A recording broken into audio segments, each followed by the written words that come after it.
पुराने जमाने में एक शहर में दो ब्राह्मण पुत्र रहते थे।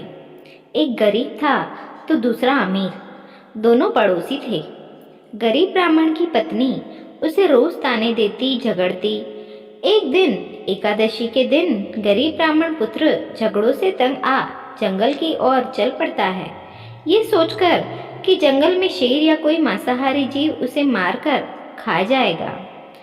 उस जीव का पेट भर जाएगा और मरने से वो रोज की झिकझिक से मुक्त हो जाएगा। जंगल में जाते वक्त एक उसे गुफा नजर आती है। वो गुफा की तरफ जाता है। गुफा में एक शेर सोया होता है और शेर की नींद में खलल न पड़े इसके लिए हंस का पहरा होता है।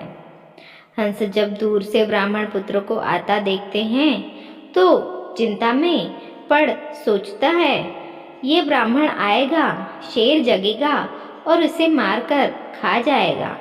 एकादशी के दिन मुझे पाप लगेगा, इसे बचाए कैसे?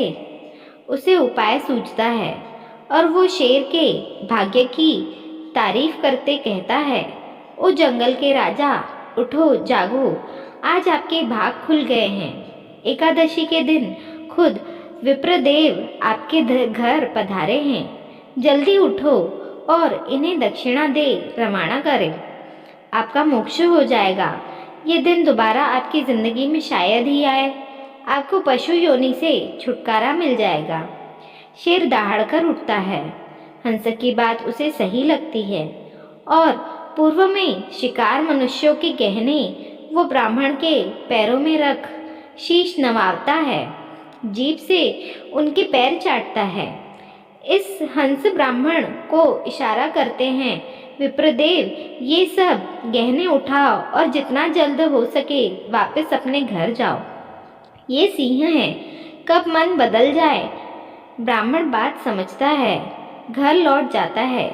पड़ोसी अमीर ब्राह्मण की पत्नी को जब सब पता चलता है तो वो भी अपने पति को जबरदस्ती अगली एकादशी को जंगल में उसी शेर की गुफा की ओर भेजती है। अब शेर का पहरेदार बदल जाता है। नया पहरेदार होता है कौवा। जैसे कौवे की प्रवृत्ति होती है, वो सोचता है, बढ़िया है, ब्राह्मण आया, शेर को जगाऊं। शेर की नींद में खलल पड़ेगी, गुस्साएगा, ब्राह्मण को मारेगा तो कुछ मेरे भी हाथ लगेगा, मेरा पेट भर जाएगा। ये सोच वो कौवा काव काव काव चिल्लाता है। शेर गुस्सा हो जागता है। दूसरे ब्राह्मण पर उसकी नज़र पड़ती है। उसे हंस की बात याद आती है। वो समझ जाता है कौवा क्यों काव काव कर रहा है। वो अपने पूर्व में हंस के कहने पर किए गए धर्म को खत्म नहीं करना चाहता, पर फिर भी नहीं। शेर शेर होता है, जंगल का राजा। वो दहाड़कर ब्राह्मण को कहता है, हंस उड़ सरवर गए और अब काग भय प्रधान। थे वो विप्र थारे घरे, जागो मैं किनाई न जिजमान। अर्थात हंस जो अच्छी सोच वाले, अच्छी मनोवृत्ति वाले थे, उड़ के सरोवर यानी तालाब को चले गए हैं और अब कौवा प्रधान पहरेदार है जो मुझे तुम्हें मारने के लिए उकसा रहा है। मेरी बुद्धि घूमे उससे पहले ही हे ब्राह्मण, यहाँ से चले जाओ। शेर किसी का जजमान नहीं हुआ है, वो तो हंस था जिसने मुझ शेर से भी पुण्य करवा दिया। दूसरा ब्राह्मण सारी बात समझ जाता है और डर के मारे तुरंत प्राण बचाकर अपने घर की ओर भाग जाता है।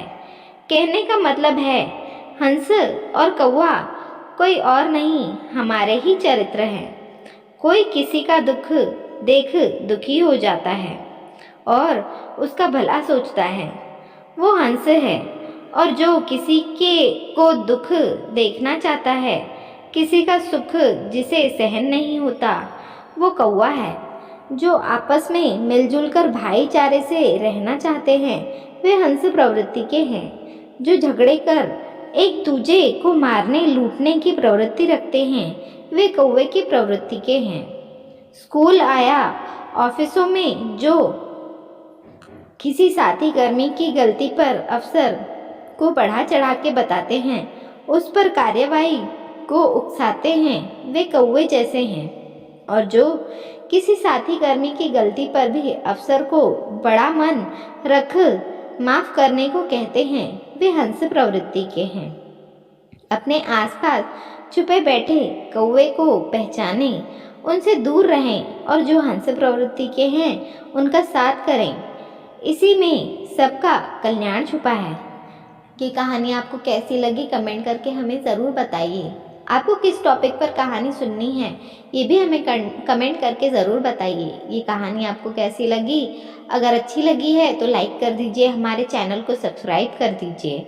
मिलते हैं अगले वीडियो में। धन्यवाद।